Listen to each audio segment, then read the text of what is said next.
I think so. Honestly, that's kind of the next big step for us. Is after the holiday season, we get out there, and it's nice. Anytime you've ever had to study for anything, it's nice to have that controlled environment away from people where you can really focus on your job, and that's where we'll do the most preparation for the upcoming season. Of course, we're looking forward to having you guys stop here in your next season. What can Airshow fans look forward to when you guys come to Rome in October?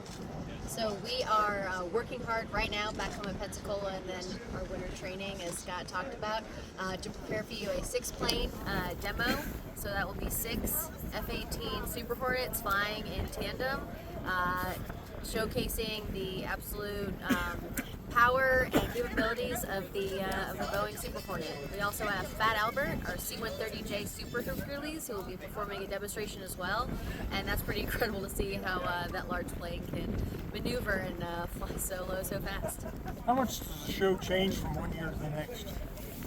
It doesn't change a ton.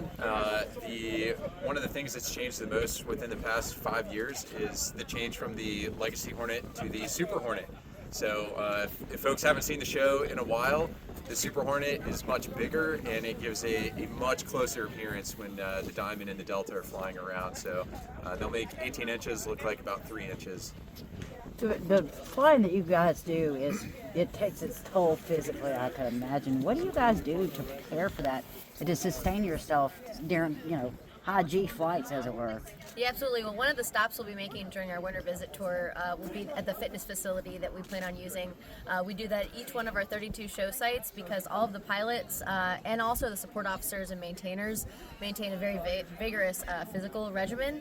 I just think anything an athlete does to kind of maintain peak physical condition, eating healthy, drink lots of water, get a lot of rest, and then, of course, studying and all the preparation flights that come before. What's your favorite maneuver? My personal one is the Delta Breakout. It's a maneuver that comes towards the end of our show. It's when all six jets are flying together in a Delta shape, and they fly directly at the crowd from in front of the crowd and separate in a dramatic and really visually appealing fashion. And there's a little bit of afterburner usage on the backside as well, so it gets entertaining. Yeah. What is involved in being selected to participate as part of the crew?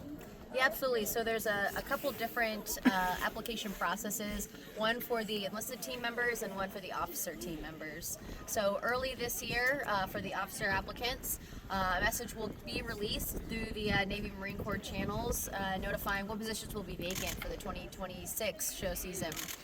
So those folks will put together an application package and then are invited to join the team between March and about mid-May during our show weekends to kind of shadow, see what life on the team would be like, and get a little bit of a taste as far as what that tempo is going to be like if they are selected. Those applicants are then narrowed down to a selection of finalists, and they will join the team in Pensacola for what's called Finalist Week during Pensacola Beach Air Show. And that is kind of even more rigorous interviews, some different admin functions that occur during that week, getting fitted for flight suits, getting fitted for your helmet and boots. And then at the very end of that week, on Saturday, is when we call in to find out if we're selected for the team. And interestingly, there's no actual flying test. Oh. Yep, they just kind of check your references. They no stone is left unturned as far as looking back in your professional and personal history. Trying to find out the type of person that you are before inviting you to be part of the organization. Talking about that transition from the fleet into being a member of the Blue Angels, because I'm sure you guys have to interact with the public a lot more in this capacity than you do just being on the fleet. How do you make that transition? We get some training, and then you have to very quickly embrace that one of the parts of our mission is community outreach and engagement. And if we didn't want to be seen, then we wouldn't paint them bright blue, and we wouldn't wear bright blue. So we are always happy to interact with the public. Part of our mission, we hope to inspire a culture of excellence and service to country through what we do.